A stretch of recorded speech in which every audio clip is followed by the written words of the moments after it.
일본으로부터 백신을 받은 대만의 근황이 전해지며 대만 총통이 큰 곤란을 겪고 있는 상황입니다.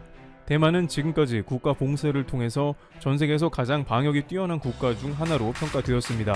불과 수개월 전만 해도 마스크 없이 콘서트를 열기도 했고 확진자는 0이거나 한 자릿수만을 유지했었습니다. 하지만 어느 순간 방역이 느슨해진 틈을 타서 확진자가 급속하게 늘어 매우 위중한 상태에 접어들었습니다. 블룸버그가 발표하는 코로나19에 살기 좋은 나라에서 항상 5위권 내를 유지하던 대만이었습니다만 그 자리에는 한국이 5위로 올라섰으며 대만은 이제 일본과 함께 10위권 밖으로 밀려난 것입니다. 넥스트TV 등 대만 언론에 따르면 5월 중순부터 대만은 갑자기 일 확진자가 200명 이상 늘어나기 시작했으며 지역 감염이 우후죽순 늘어나서 정부는 대만 전역에 코로나 관련 조치를 강화하기로 결정했다고 합니다.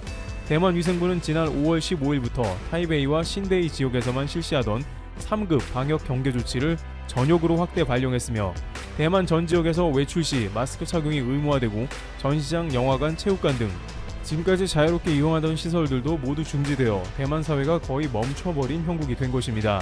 문제는 이렇게 시작되었던 코로나 강화 조치가 한 달 만에 대만 실물 경제에 큰 영향을 끼치고 있다는 것입니다. 길거리의 많은 상점이 운영을 멈췄으며 도시에 걸린 락다운 조치로 거리는 매우 썰렁해진 상황입니다. 대만에서 유명하던 야시장은 물론이고 관광, 여행, 식당 부분에서 90% 이상의 매출 타격이 일어났습니다. 휴일에도 길거리에 사람이 없을 정도로 대만은 코로나 확산을 막으려는 몸부림에 들어간 것인데요. 대만이 이렇게 된 이유는 코로나 관련한 방역시설이 매우 부족하고 의료 환경도 열악하기 때문입니다. 따라서 애초에 대만은 중국에서 조짐이 있을 때 과거 홍콩 사스보다 심각한 케이스로 판단하고 국가를 봉쇄해버린 것입니다. 자국의 약점을 잘 알고 처음에는 판단을 매우 잘한 것으로 여겨졌습니다. 또한 대만은 코로나로 인해서 전 세계가 반도체 부족 등에 시달리자 TSMC 등이 큰 수혜를 본 업체가 되면서 반도체 수출을 위한 화물기도 지속적으로 띄웠습니다. 하지만 이러한 과정에서 승무원 중에 확진자가 생겼고 이를 제대로 격리하지 못했다는 지적이 생기는 가운데 결국 해외 인원 유입으로 코로나가 폭발한 것입니다. 또한 대만은 백신이 부족하여 백신 접종률이 매우 낮아 코로나 감염에 취약한 상태입니다. 따라서 지금까지는 백신이 필요 없었지만 막상 이렇게 되니 백신이 가장 중요한 요소로 떠오르게 됩니다. 따라서 백신을 구하려고 애쓰던 대만 사정을 알던 일본은 미국을 흉내내면서 대만의 백신을 지원하게 됩니다. 일본의 백신 담당상 고노다로 장관은 동일본 때 도와준 대만이 서로 같은 처지로 이해가 된다면서 겉으로는 어려울 때 돕는 것처럼 말하면서 대만에 아스트라제네카 100만 명 분을 보내겠다는 발표를 했습니다. 하지만 많은 외교 관계자들은 일본이 대만을 돕는다는 건 표면적인 이유이고 진짜 이유는 중국 경계라고 했습니다. 미국은 대만에 중국 영향력이 끼치는 걸 원하지 않았고 일본은 미국 요청에 따라 백신을 지원했다는 것입니다. 왜냐하면 중국은 대만 코로나 사태가 터지자마자 대만에 백신을 주겠다는 제안을 했기 때문입니다. 중국은 대만에 방역 전문가들을 보내 방역 경험을 공유하고 싶다고 대만에 손짓을 했습니다. 그러나 대만 중국 담당 부처인 대륙위원회는 성명을 내고 중국 제안이 통일전선 차원의 분열 획책이라고 평가했습니다. 대만 사회와 국제사회가 모두 이를 잘 알고 있다고 덧붙였습니다. 또한 국민들도 시노팜 중국 백신에 대한 효과가 떨어진다며 설문조사에서 80%가 이를 거부했습니다. 하지만 그렇다고 하여 대만 정부가 백신을 구하기는 쉽지 않아서 큰 곤란에 빠졌습니다. 특히 중국 제약사인 푸싱 의약그룹은 1억 달러 이상의 개발비를 독일 제약사 바이오엔테크에 대고 중국 본토와 홍콩, 마카오, 대만의 유통권을 확보해 대만이 화이자를 받을 길을 애초에 막아버린 것입니다. 대만은 지난 2월 바이오엔테크와 백신 구매 계약 체결 직전 단계까지 갔지만 바이오엔테크 측이 돌연 이를 번복했습니다. 당시 대만은 중국 측의 압력이 작용했을 수 있다는 의혹을 제기한 바 있습니다. 따라서 대만 지도부는 확진자가 늘어가는 가운데 백신을 어떻게 구할 것인가가 당면한 과제였던 것입니다. 이러한 딜레마에 빠져있는 대만에 일본이 아스트라제네카 백신을 124만 회분을 보내준다고 하니 대만은 크게 반겼습니다. 대만의 대표 빌딩 백일타워에 일본에 대한 감사 표시를 크게 나타내기도 하는 등 분위기가 좋았습니다. 특히 이 가운데 미국 상원 의원 대표단이 민간 여객기가 아닌 C-17 공군 수송기를 타고 대만에 도착해서 차이잉원 총통 등 고위 지도자들과 대중관계를 비롯해 안보 현안을 논의하는 장면도 연출한 것입니다. 즉, 이번 대만 백신 지원은 일본 뜻이 아니라 중국을 경계하는 미국의 뜻이 확실하게 개입되었다는 것입니다. 하지만 일본 아스트라제네카 백신을 받은 대만에서 이제 본격적인 문제가 발생하는 모습이 나오기 시작한 것입니다. 대만 당국은 일본에서 받은 아스트라제네카 백신에 대한 감사의 의미로 대만 내에 거주하고 있는 일본인에 먼저 접종권을 주겠다고 밝힌 것입니다. 그런데 일본인들이 이에 대해 거부하고 나온 것입니다. 그들은 일본에서 아스트라제네카가 버려지는 백신이고 화이자만 접종하고 있다. 우리는 맞을 수 없다고 거부한 것입니다. 이런 말이 확산되면서 대만 사람들도 아스트라제네카를 더욱 신뢰하지 못하는 국면이 나옵니다. 대만 언론 연합보 등은 대만 교통부의 최신 통계를 이용해 6월 중순 들어 하루 평균 686명이 미국으로 떠난다고 밝혔습니다. 이들은 화이자나 모더나 등의 백신을 접종하기 위해서 미국행 비행기 티켓을 발권한 것으로 조사됩니다.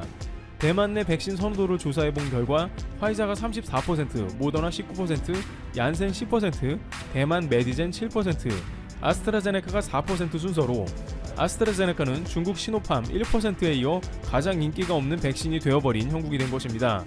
오히려 일본 백신 지원 후에 대만 내 일본인이 거부하면서 아스트라제네카 혈전 문제 등이 거론되며 거부 사태가 일어난 것이죠. 따라서 일본 백신을 안 맞겠다는 대만인들이 미국행 비행기를 타는 등 일대 대혼란이 일어나는 상황이 되자 대만인들은 대만 지도부에 항의를 하고 있으며 차이잉원 총통의 지지율도 50%가 넘다가 30%로 추락해버렸습니다. 심지어 대만인들 중에 50%는 중국을 통해서 화이자 백신을 구매하는 데 찬성하는 등 일단은 생명이 중요하지 지금 중국과 정치 문제로 화이자 백신을 거부하면 대만이 위태로워진다는 여론도 형성된 것입니다. 그러나 중국 상하이 푸싱 의학 그룹을 통해서 화이자를 구매하게 된다면 분명 나중에 중국의 발목을 잡힐 것이며 또한 이를 통해서 친중국 세력인 국민당이 득세하면 대만은 미국을 멀리하고 중국에 서서히 포섭될 것입니다. 대만 국민들도 이것을 머리로는 알고 있지만 당장 코로나 위협에 중국을 찾고 있는 상황인 것이죠. 결국 대만 정부는 마지막 수단으로 반도체 기업 TSMC와 폭스콘 창업자 거타이밍에게 화이자 바이오엔테크의 백신 구매 협상 권한을 공식적으로 부여했습니다. 대만은 백신 독일 직구를 다시 한번 노리는 것입니다. 대만 중앙통신사에 따르면 차잉원 총토는 류더인 TSMC 최고 경영자와 거타이밍인 폭스콘 창업자를 만나 화이자 백신 구매 추진과 관련한 논의를 했습니다. 그러면서 이들에게 독일 회사인 바이오엔테크가 직접 현지 공장에서 제조한 백신을 곧바로 대만으로 가지고 와야 한다는 조건을 달았습니다. 대만의 세계적인 기업인 폭스콘과 TSMC CEO가 동시에 출격하여 대만 정부의 백신 구매 후 기부를 논한 것입니다. 하지만 중국은 정부가 아닌 민간 기업이 나서도 반드시 판매권을 가진 자국 제약사를 거쳐서 화이자 백신을 사야 한다고 주장하는 입장입니다. 따라서 큰 진통이 있을 것으로 보이는 것입니다. 만약 화이자 백신이 구해지지 않는다면 대만 입장에선 중국과 구매 협상을 해야만 하거나 미국에서 생산되는 모더나, 노바백스, 얀센 등을 기다려야 하는 입장입니다. 이는 최소한 6개월 이상 소요될 것으로 보입니다. 한편 일본의 이러한 소식이 전해지자 백신을 기부했는데 좋은 소리도 못 듣는다는 의견이 나오고 있습니다. 그러면서 대만 내부에서도 친중 세력이 득세해서 이러한 음모론이 돌고 있는 것이라고 반응합니다. 또한 이러한 기사를 내고 있는 교도통신을 비판하며 황구시보인 줄 알았다는 등 불쾌해하고 있습니다. 하지만 일각에선 일본 자신들도 아스트라제네카를 안 맞으면서 버리듯이 대만에 준 것은 큰 잘못이라는 지적입니다. 겉으로는 마치 대만을 크게 위하는 척했지만 정작 대만 내 일본인이 강력 아스트라제네카를 거부하는 모습이 나오면서 일본 정부의 민낯이 그대로 드러났다는 사실입니다. 자신들이 하나도 쓰지 않은 백신이라면 기부할 때도 신중하게 했어야 한다는 의견이 나오고 있습니다. 미국 얀센의 경우에는 미국에서 여전히 접종을 하는 백신이기 때문에 한국의 준 것과는 차원이 다른 것이죠. 결국 일본에서 기부한 아스트라제네카 126만 회가 대만에서 과연 유통기한 내에 제대로 접종이나 될지 우려하는 목소리도 현지에서 들리고 있는 상황이 나옵니다. 트리블TV였습니다. 올림픽은 4년마다 한 번씩 개최됩니다. 그런데 하계와 동계가 번갈아 열리기 때문에 2년 주기로 열리죠. 2018년 평창 동계올림픽, 2020년 도쿄올림픽, 2022년 베이징 동계올림픽이 차례로 계획되어 있었습니다. 그런데 실제로는 도쿄올림픽과 베이징 동계올림픽이 1년 주기로 열리게 되었습니다. 모두들 아시겠지만 도쿄올림픽이 코로나19 사태로 1년 연기되었기 때문이죠. 따라서 도쿄뿐 아니라 베이징도 무척 분주한 상황입니다. 막바지 올림픽 준비에 박차를 가하고 있죠. 그런데 과연 제대로 열릴 수 있을지 국제적 의문이 제기되고 있습니다. 올림픽은 스스로 정치적 중립을 주장하고 있습니다. 하지만 실제로는 올림픽이 가장 정치적으로 이용되고 있습니다. 이번 도쿄올림픽만 보아도 그렇습니다. 일본은 올림픽을 이용해 영토 도발을 감행했고 IOC는 모른 척으로 일관하고 있죠. 뿐만이 아닙니다. 2022년 베이징 동계올림픽의 보이콧 움직임이 확산되고 있습니다. 이를 주도하는 것은 미국과 유럽, 즉 서방 세력들입니다. 이들은 중국 정부의 대규모 인권 유린을 이유로 각국 정상들에게 내년 올림픽 초청을 거절하도록 압력을 가할 것으로 전해졌습니다. 이미 전방위적인 움직임에 돌입한 상태이고 압박 대상에는 국제올림픽위원회 IOC도 포함됩니다. 그레고리 믹스 미국 하원 외교위원장은 IOC를 향해서 이렇게 촉구했습니다. 중국의 반인륜적 범죄를 감안해 개최국을 속히 바꾸는 등 비상조치를 취해야 한다. 의미심장한 발언을 던집니다. 그냥 베이징 올림픽을 보이콧한다는 게 아니라 개최국을 바꾸라고 압박한 것입니다. 그러자 유럽의회도 나섰습니다. 유럽연합이 베이징 올림픽의 대표단을 파견하는지 대대적 설문조사를 벌이기로 한 것입니다. 이는 보이콧의 명분을 만들기 위해서입니다. 만약 사람들이 참가를 원하지 않는다면 IOC로서는 머리가 아파집니다. 올림픽 흥행에 실패할 수 있기 때문입니다. 게다가 유럽의회는 베이징 올림픽의 유럽 후원사마저 압박을 하고 있는 상황입니다. 스폰서들은 올림픽의 돈줄이죠.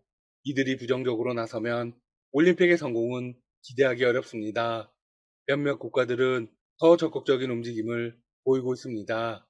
이탈리아에서는 방송사들이 중국 인권 문제를 방송하는데 시간을 할애해야 한다는 안건이 발의되었습니다.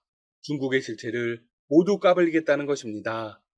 스위스 정부는 올림픽을 취재하는 매체에 한해 언론의 자유를 보장하라고 요구한 상태입니다. 무슨 의미일까요? 올림픽을 취재하러 간 매체가 중국의 인권 실태도 같이 취재하겠다는 것이죠. 개최지 변경과 관련해서는 미국의 집권당 민주당 전반에서 공감을 얻고 있습니다. 아니, 이미 대세의 흐름이 되었습니다. 민주당 소속 톰 멜리나우키스 하원의원은 성명을 통해 이렇게 주장했습니다. 다수의 민주국가 의원들의 힘을 합친 이런 노력은 IOC가 무시할 수 없는 메시지를 던진다. IOC가 건강 문제로 도쿄올림픽 연기 얘기를 논의할 수 있다면 강제 수용소에 수감된 수백만 명을 문제 삼아 개최국 또한 변경할 수 있어야 한다. 하원 외교위원장은 이어 또 개최지 변경 얘기를 던진 것입니다. 이쯤 되면 IOC가 그냥 무시하고 넘어가진 못합니다. 지금까지 IOC의 행태를 보면 권력이나 돈에 의해서 움직였습니다. 물론 중국이 막대한 돈을 이용해 IOC를 자신들의 편으로 끌어들일 거라고 생각할 수 있습니다.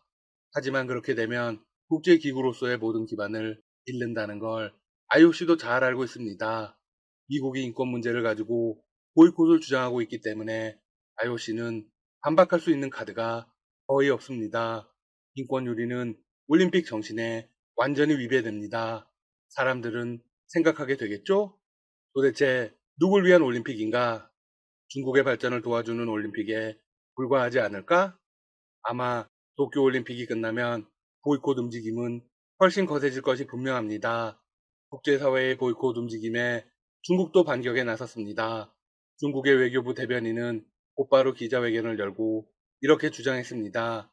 인권카드를 꺼내들어 중국의 진흙탕을 튀기고 베이징 동계올림픽 준비와 개최를 방해하려는 미국의 시도를 개탄한다. 그들은 파렴치한 거짓말과 거짓 정보로 가득 차 있다. 이런 미국식 연극은 결국 실패할 것이다. 물론 현재까지는 IOC가 베이징 올림픽을 지지하고 있습니다. 지난 5월 토마스 바우 IOC 위원장은 시진핑 중국 국가주석과 통화를 했습니다. 통화에서 시 주석은 바우 위원장의 IOC 위원장 연임을 축하하며 이렇게 말했습니다. 바우 위원장의 지도 아래 IOC는 각 측의 역량을 단결시켜 올림픽의 발전을 촉진하고 있다. 코로나19 발병 이래 IOC는 많은 일을 했고 전 세계가 단결해 코로나19를 퇴치하는데 긍정 에너지를 제공했다. 전형적인 립서비스이죠. 베이징 올림픽이 성공적으로 개최되도록 도와달라는 겁니다. 시 주석은 이어서 중국은 베이징 동계올림픽을 예정대로 개최하기 위해 모든 준비 작업을 안정적으로 해나가고 있다. 현재 모든 경기장 건설이 끝났고 경기 조직과 운영 점검에도 박차를 가하고 있다고 말했습니다. 올림픽 개최에 대한 자신감을 드러낸 것이죠. 이에 바우 위원장은 중국의 코로나19 사태 극복을 높이 평가하면서 중국이 예정대로 올림픽을 개최할 수 있도록 최선을 다해 지지할 것이라고 했습니다. 하지만 상황은 계속 바뀌고 있습니다. 그런데 중국 신장 위구르 자치구의 인권 유린은 사실일까요? 네, 분명히 사실입니다. 중국은 반정부적인 위구르인들을 수용소에 잡아두고 강제 노동을 시키는 등 인권 탄압을 끊임없이 자행하고 있습니다. 위구르뿐만이 아닙니다. 티베트, 홍콩에서도 인권 유린이 자행되고 있습니다. 거기다 중국은 미얀마 군부의 뒷배 역할도 하고 있습니다. 그러나 중국 당국은 모든 인권 유린을 부정하고 있습니다. 외부 세력들이 중국을 분열시키려는 의도라고 주장하고 있죠. 물론 미국이 베이징 올림픽 보이콧 카드를 꺼내든 이유는 인권 문제 때문만은 아닙니다. 패권 경쟁에서 승리하기 위해서이죠.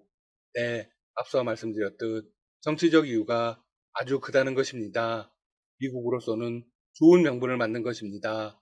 이를 통해서 중국을 균열시킬 수 있습니다. 자축으로 계속 언급하고 대만을 비유하는 이유는 하나의 중국이라는 이념을 무너뜨리기 위해서입니다. 패권 경쟁은 여러 분야에서 일어나고 있습니다. 지난 2월 바이든 대통령은 반도체와 대용량 배터리, 기토류, 의약품 등에 대한 공급망을 확인했습니다. 표면적인 이유는 제조 기반 점검이었지만 이면에는 반도체 산업의 주도권 장악으로 중국 굴기 차단이라는 목적이 있습니다. 바이든 정부 역시 중국 기업을 대거 블랙리스트에 올리면서 트럼프 전 행정부의 강경 기조를 이어가고 있습니다. 그런데 여기서 한국의 입지가 크게 부각되고 있습니다. 한국의 반도체 기업들이 미중 갈등 속에서 오히려 기회를 잡을 것이란 분석이 나오고 있죠. 특히 미국에 19조 원을 들여 추가 파운드리 증설을 발표한 삼성전자로서는 미국의 IT 기업들을 신규 고객으로 흡수할 확률이 더 커졌습니다. 삼성전자는 메모리 초격차를 지렛대 삼아